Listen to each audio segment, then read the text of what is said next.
Halo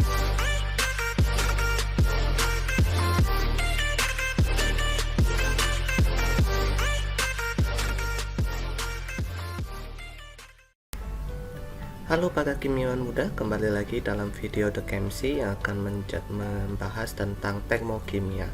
Nah, kali ini kita akan berkenalan dengan termokimia, maka dalam slide ini berjudul Introductions of Thermochemistry. Nah, teman-teman, di dalam termokimia kita akan mempelajari apa sih? Sebelum kita beranjak atau mengetahui materi yang akan kita pelajari, nah, ada satu pertanyaan nih, pernah nggak sih, ini bukan promosi ya, tapi pernah nggak sih menggunakan suatu kayak koyok untuk plester untuk mengkompres atau membantu meredakan demam seperti ini. Nah, mengapa ketika lapisan di atas itu kita lepaskan, maka ketika kita tempelkan menjadi dingin?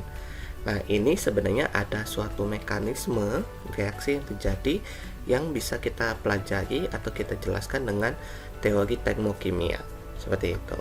Nah, jadi di bab 3 termokimia ini kita akan mempelajari tentang tentunya berkenalan dulu ya dengan termokimia supaya tahu.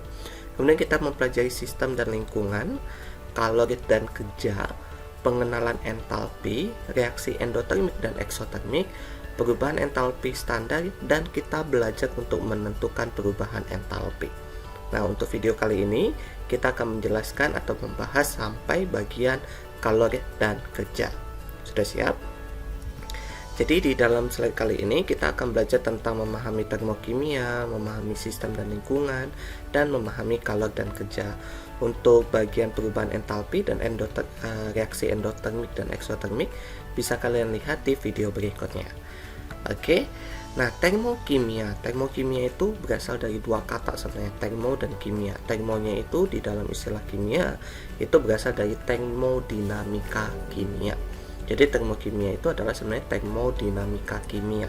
Yaitu apa? Yaitu cabang ilmu kimia yang berhubungan dengan hubungan timbal balik panas dengan reaksi kimia atau dengan perubahan keadaan fisika.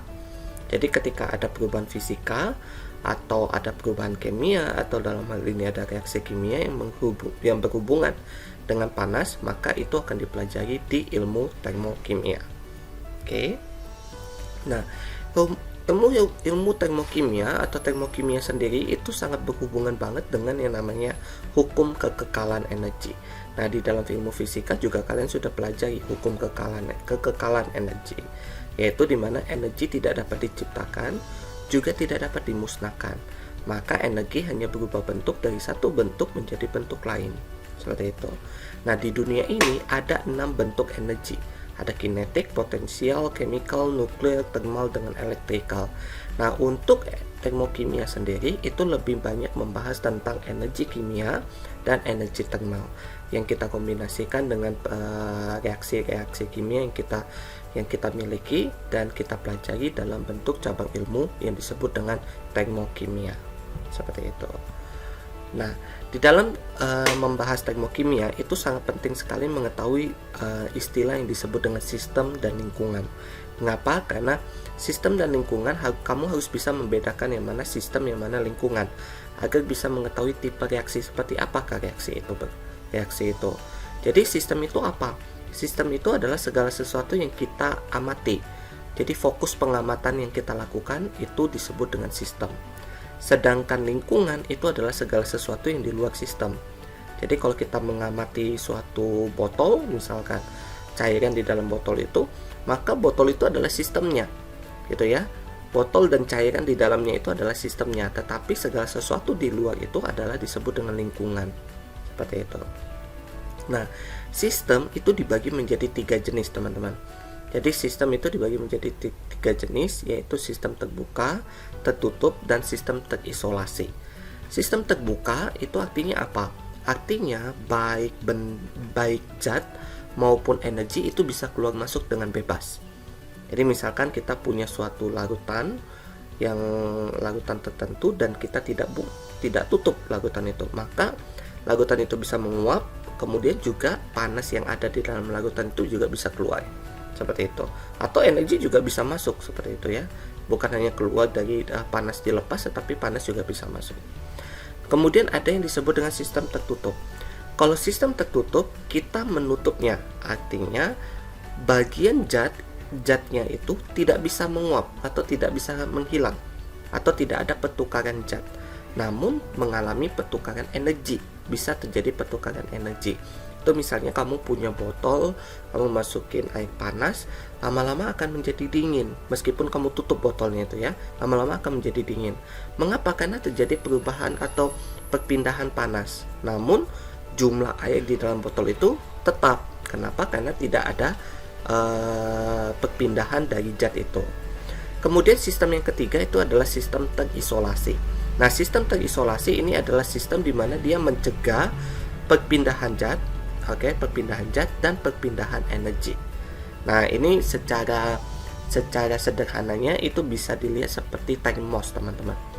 Termos ya, tetapi termos itu sebenarnya sistem terisolasi yang masih kurang baik. Kenapa? Karena lama-kelamaan biasanya air juga akan tetap menjadi dingin.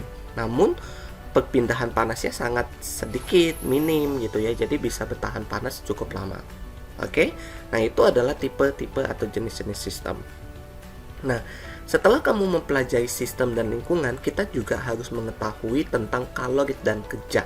Kenapa? Karena di dalam termokimia, karena kita mempelajari yang namanya energi, maka di dalam energi di dalam reaksi kimia atau dalam ilmu kimia itu dipelajari dalam bentuk kalori dan kerja. Kalori dan kerja. Jadi apa yang dimaksud dengan kalori gitu ya? Nah, perpindahan energi antara sistem dan lingkungan dapat berupa kalori. Jadi kalori itu adalah perpindahan energi dari sistem ke lingkungan atau lingkungan ke sistem. Lalu bentuk energi lainnya secara kolektif kita sebut dengan kerja. Jadi bentuk energi lainnya selain kalori itu, selain energi yang berpindah dari sistem ke lingkungan, itu kita secara umum disebut dengan kerja. Nah, totalnya itu disebut dengan total energi yang disebut dapat dihitung dengan menjumlahkan kalori yang berubah, yang berpindah, ditambah dengan kerja yang dilakukan. Jadi delta E itu adalah Q ditambah W. Nah, di sini ada beberapa aturan terkait dengan lepas dan terima, lakukan versus terima kerja. Jadi kalau misalkan suatu sistem itu melepaskan kalori, maka Q-nya itu bernilai negatif, teman-teman. Tetapi ketika dia menerima kalori, maka Q-nya bernilai positif. Kalau sistemnya itu melakukan kerja, maka W-nya itu, kerjanya itu negatif. Tetapi ketika menerima kerja, maka W-nya itu bernilai positif. Nah ini mungkin masih kurang dapat dipahami, tetapi nanti seiring berjalan dengan kita membahas tentang termokimia, ini akan lebih dipahami. Untuk video kali ini kita akan sampaikan di sini dulu supaya kamu bisa mencerna kembali apa yang sudah kita bahas. Jadi di video ini kita sudah membahas apa itu ilmu termokimia, kemudian kita membahas sistem dan lingkungan, dan kita membahas tentang kalori dan kerja. Terima kasih sudah menonton video ini. Selamat belajar, selamat mencermati kembali video ini, dan semoga bermanfaat bagi kalian. Dan sampai ketemu di video-video berikutnya. Bye.